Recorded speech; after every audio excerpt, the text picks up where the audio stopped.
Le Conseil des ministres s'est réuni ce mercredi 6 mars 2019 sous la présidence de M. Patrice Talon, président de la République, chef de l'État, chef du gouvernement.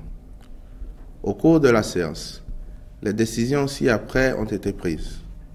Au titre des mesures normatives, transmission à l'Assemblée nationale pour autorisation de ratification du contrat de financement du projet drainage eau pluviale à Cotonou. Le dit projet est une composante essentielle du programme d'assainissement pluvial de Cotonou par lequel le gouvernement vise à terme à éviter durablement le phénomène d'inondation dans 6 des 50 bassins versants de la ville de Cotonou, puis à améliorer l'environnement urbain pour faciliter la circulation des usagers et la conduite des activités dans les zones concernées. Il consistera particulièrement en la construction d'environ 7 739 mètres linéaires de collecteurs primaires de drainage pluvial, le pavage de 4 806 mètres linéaires de rues, l'aménagement d'environ 3 600 mètres linéaires de trottoirs le long de l'avenue Monseigneur Isidore de Souza, du pont de Dantokpa au carrefour Sobeba. Le montant du prêt obtenu de la Banque européenne d'investissement BEI est de 32 797 850 000 francs CFA. L'autorisation de ratification est sollicitée de l'Assemblée nationale pour la mise en œuvre effective de ce projet. Cadre réglementaire de prise en compte des actes de naissance sans souche dans le processus d'enregistrement dérogatoire à l'état civil. La base de données issue du recensement administratif à vocation d'identification de la population RAVIP a révélé qu'environ 2 500 000 Béninois sont sans pièces d'état civil. À leur endroit, l'établissement des actes de naissance est en cours dans le cadre du projet d'enregistrement dérogatoire à l'état civil. Cependant, le processus a mis en évidence qu'environ 1 million d'autres compatriotes sont détenteurs d'actes de naissance dont les souches ont disparu ou ont été détruites des registres d'état civil, soit par défaut de conservation, soit par vandalisme. Ces personnes subissent des tracasseries de toutes sortes lors de l'établissement de divers actes administratifs nécessitant la présentation de la souche de leur acte de naissance. En prélude à la mise en œuvre de la dématérialisation complète de l'état civil, il s'avère indispensable de corriger cette défaillance et de procéder à la reconstitution des informations les concernant. Ceci permettra de les rattacher avec certitude au fichier central de l'état civil. C'est pour parvenir à cette fin que le Conseil des ministres a adopté un décret modifiant les articles 4 et 5 du décret numéro 2018-471 du 10 octobre 2018 définissant les modalités et le fonctionnement du cadre administratif de réalisation de l'enregistrement à titre dérogatoire à l'état civil et fixant les règles relatives à la dématérialisation des actes.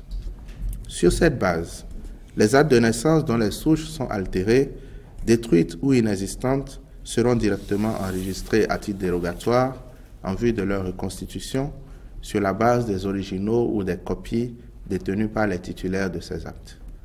De même, pour les personnes concernées, l'enregistrement par voie numérique se fera par le traitement des formulaires d'enrôlement pour un rapprochement avec les données nominatives et personnelles relatives à leur état civil collectées lors du RAVIP. Conditions de déroulement de la campagne de commercialisation 2018-2019 des noix de cajou. Le Conseil des ministres, tenant compte des travaux de la Commission permanente d'approvisionnement en facteurs de production, de commercialisation des produits agricoles et du commerce général, a fixé le prix plancher de la noix de cajou à 400 francs CFA le kilogramme. Il est à noter que ce prix est en baisse comparé à celui de la campagne écoulée. En effet, celle-ci a été marquée par un ralentissement de l'écoulement des produits au niveau mondial. Les statistiques d'organismes spécialisés dans le domaine indiquent qu'il existe encore sur le marché mondial environ 400 000 tonnes de stocks résiduels, dont 45 000 tonnes en Afrique de l'Ouest et 7 500 tonnes au Bénin. À ce stock s'ajoutera une production mondiale en 2019 estimée à 3 765 000 tonnes, d'où la nécessité de s'adapter au marché pour préserver les intérêts de nos producteurs au cours de cette campagne qui se déroulera du 7 mars au 31 octobre 2019. Le Conseil saisit cette occasion pour rappeler aux acteurs que l'exportation des noix de cajou par voie terrestre reste interdite. Au titre des communications, mise à disposition du Fonds national de microfinance, FNM, d'une dotation pour la mise en œuvre de la phase pilote du volet crédit du projet Assurance pour le renforcement du capital humain, ARCH.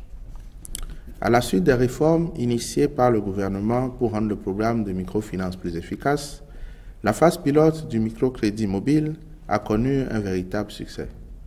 Au regard des résultats encourageants obtenus, le Conseil a décidé d'en faire la base du démarrage du volet crédit du projet Assurance pour le renforcement du capital humain H. À cet effet, la forte demande des cibles en attente et le regain d'enthousiasme observé nécessitent de nouvelles dotations financières au profit du FNM en vue de satisfaire l'actuel besoin de financement estimé à la somme de 5,992 milliards de francs CFA. Dans cette perspective, le Conseil a instruit le ministre de l'Économie et des Finances de mettre cette somme à la disposition du FNM et la ministre des Affaires sociales et de la microfinance d'accomplir toutes les diligences utiles au démarrage du volet crédit de l'ARCH. Appui du gouvernement pour la construction du siège de l'Association nationale des communes du Bénin, ANCB. Depuis novembre 2003 qu'elle existe, l'ANCB a recours à des baux administratifs qui ne répondent pas toujours aux exigences requises pour lui servir de cadre de travail et les charges locatives trop onéreuses handicapent son fonctionnement normal. Pour mettre fin à cette précarité, le Bureau national de l'ANCB a négocié et obtenu l'appui de l'Association internationale des maires et responsables des capitales et métropoles partiellement ou entièrement francophones, AIMF, pour la construction d'un siège digne du nom. Le partenariat conclu à cet effet exige que la NCB mobilise une contrepartie de 153 000 euros, soit 100 361 421 francs CFA, pour un apport de 300 000 euros, soit 196 787 100 francs CFA de la part de l'AIMF. Le versement de la première tranche de la subvention de l'AIMF est subordonné au règlement préalable par l'ANCB de sa contribution. Ne disposant pas des ressources suffisantes pour ce faire, elle a sollicité l'appui du gouvernement.